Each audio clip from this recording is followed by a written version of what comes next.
दोस्तों कहिड़ा हाल आहिनि? ख़ुशि आहियो त बि ठीकु आहे। अॼु तमामु प्यारी महफ़िल आहे। प्यारी महफ़िल में प्यारा माण्हू वेठा आहिनि, सुहिणा ऐं सुंदर माण्हू वेठा आहिनि। मां चाहींदुसि त इन पर्सनैलिटीज़ जो इन शख़्सियतुनि जो फ़ाइदो वठंदे तव्हांखे का शइ ॿुधण जे लाइ मिले। सो असां वटि अली मदद कीरियो साहिबु बि आहे, साईं असद कुरैशी साहिबु बि आहिनि, अली नवाज़ सोलंकी साहिबु, एस भट्टी साहिबु मौजूदु आहिनि महफ़िल में।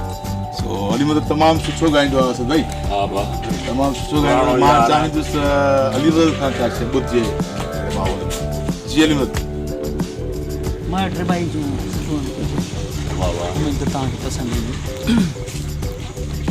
मोला सजण खे आण मुंहिंजो साथ वञे, मोला पिरीअ खे आण मुंहिंजो साथ वञे, मन काथिए रिहाणे, मन काथिए रिहाणे मुंहिंजो साह थो वञे, मोला पिरीअ खे आण मुंहिंजो साह थो वञे।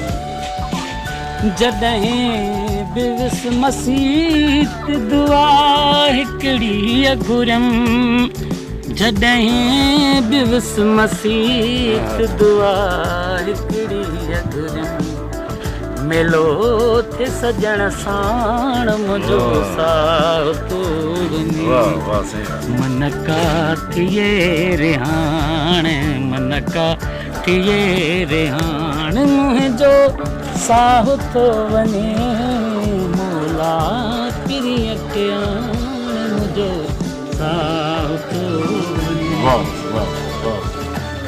हुन जी बि चवनि था न जवानी असां रही, हुन जी बि चवनि था न जवानी असां रही, मुंहिंजे मथे अछाण मुंहिंजो साह थो वञे,